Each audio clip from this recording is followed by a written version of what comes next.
Is it you or is it me? Hi, I'm Alison Whitmire with Learning in Action, here to talk to you today about the foundation of emotional intelligence. And it might not be quite what you think it is. You see, we at Learning in Action believe that emotional intelligence matters most in relationship and under stress. You see, if we are lying on a beach by ourselves, drinking a Mai Tai, reading a fashion magazine, emotional intelligence really doesn't play a factor in our experience. Emotional intelligence matters most in those challenging interpersonal conflicts, in relationship, under stress. You see, emotional intelligence really only exists in the context of a relationship. And in a relationship, there's me, the self, and there's you, the other. And emotional intelligence is really only tested in relationship and under stress. So there's self under stress, there's other under stress, and then there's this stressful, challenging situation between us. And that's what self-other orientation captures. It is self-other orientation that is the foundation of emotional intelligence. And no one other than Learning in Action articulates self-other orientation as a defining aspect of emotional intelligence, and no instrument other than the EQ profile measures self-other orientation. So what is self-other orientation and why does it matter? Well, simply, self-other orientation is where we focus during an interpersonal conflict. You see, during an interpersonal conflict, we can tend to focus more on ourselves or more on the other person. Self-other orientation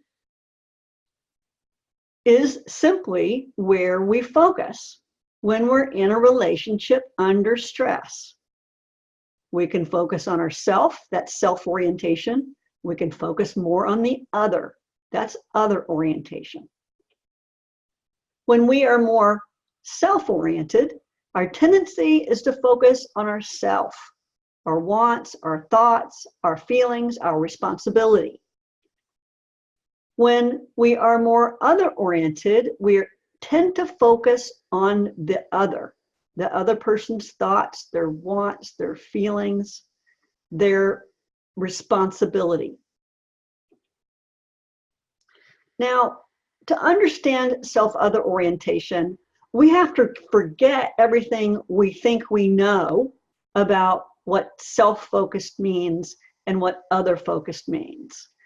Self-focused does not mean selfish, and other-focused does not mean altruistic. Self-other orientation is simply where we tend to focus during a relationship that's under stress. So why does self-other orientation matter? Well, as Tony Robbins says, your life is controlled by what you focus on. Where we focus during a conflict reveals where we look for what's wrong and who is responsible. You see, whether we realize it or not, consciously or unconsciously, during an interpersonal conflict, we are asking ourselves two questions. Who is at fault and who is responsible for fixing it? When we are more self-oriented, we tend to feel that we are at fault and we'll feel responsible for fixing it. When we are self-oriented, our focus is inside ourselves. And that is where we look for fault. And that is where we find it, because that is where we look. We take responsibility for the situation. And the ability to respond lies within us, because that is where our focus is. The challenge with this is we can tend to take too much responsibility. And in doing so, we sidestep the possible fault of others. We do the work that is others to do, and in doing so, we enable others. When we are more other-oriented, our tendency is to see the fault being with the other, because that is where we're focused. And we will tend to feel that the responsibility for fixing it is with the other, because that is where we're focused. We're focusing outside ourselves. And in doing so, we identify the fault as not ours, it being theirs. We identify the responsibility as not ours, but being theirs. And we want, need, expect something or someone outside of us to change so that we can be okay. And in doing all of that, we give away our agency, we give up our power over the situation, and we can become a victim to our circumstance. Emotional intelligence lies in the balance of these two orientations. It lies in the balance of self-orientation and the ability to tune in to ourselves and what we think and feel and want, and what our fault is and what our responsibility is.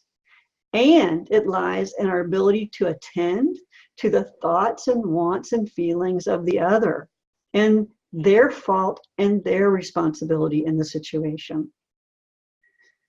So it lies in the balance of both focus on self and focus on other evenly. So when we have a balanced self-other orientation and we inherently ask this question of who is at fault in an interpersonal conflict, we will be able to see I have contributed and you have contributed. And when we ask ourselves the question, who is responsible, we'll be able to see that I have responsibility and you have responsibility. And in doing so, oddly, we stay connected and separate because we're in it together. So how does all this play out in the workplace? Here's an example. Pat is the CEO owner of a company with revenue generation problems.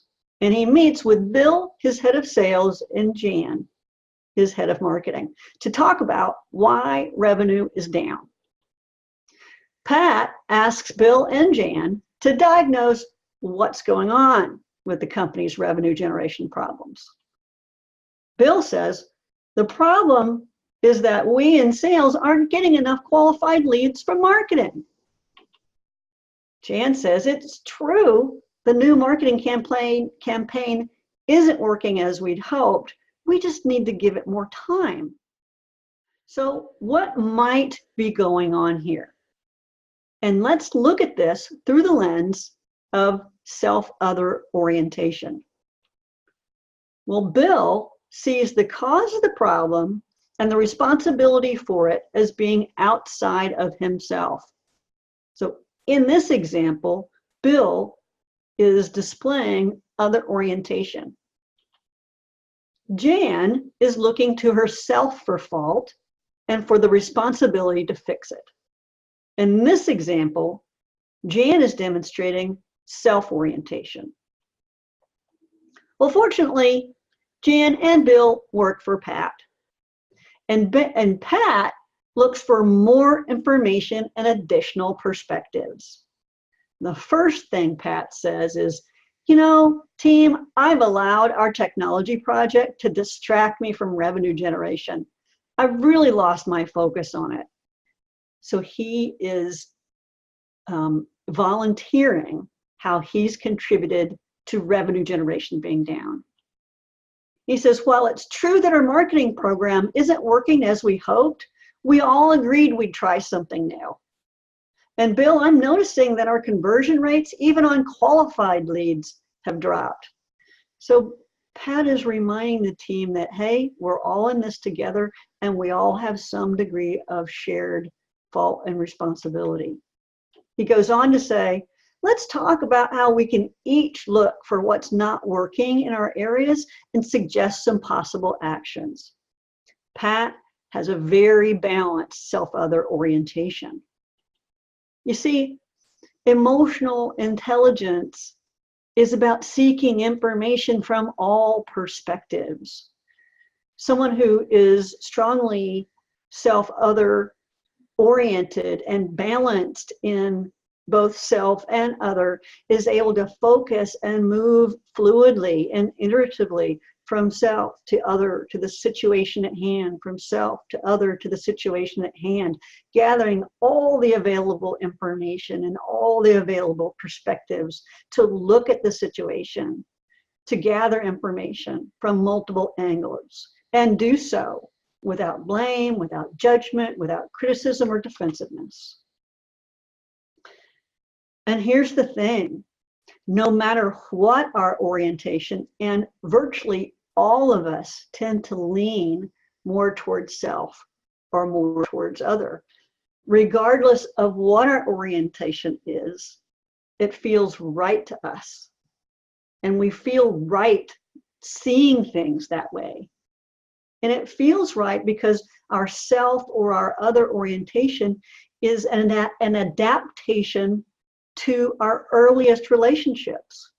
It's an adaptation that occurred so early in our childhood, we have no memory of it. So it feels right, we're largely unaware of it, and so we tend not to question it. So the work for all of us to do is to self-reflect, to notice how our patterns of focusing on ourselves or focusing on the other, of looking to the self for blame and responsibility, or looking to the other for fault and responsibility. And the work for us is to learn our orientation, to learn, are we more self-oriented or are we more other-oriented? Because it's a blind spot that we largely cannot see, and it's revealed by learning and actions EQ profile.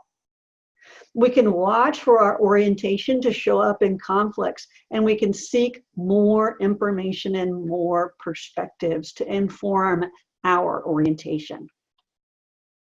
Knowing our self-other orientation can allow us to spot our patterns and how they may play out in personal conflicts in ways that don't serve us, and can help us to course correct, to stay in relationship even when it's hard. Self-other orientation is the foundation of emotional intelligence. And it is because it addresses this question we all ask when something goes on wrong in a relationship. Is it you or is it me? So what's the answer to that question? Is it you or is it me? The answer is yes. And we're in this together.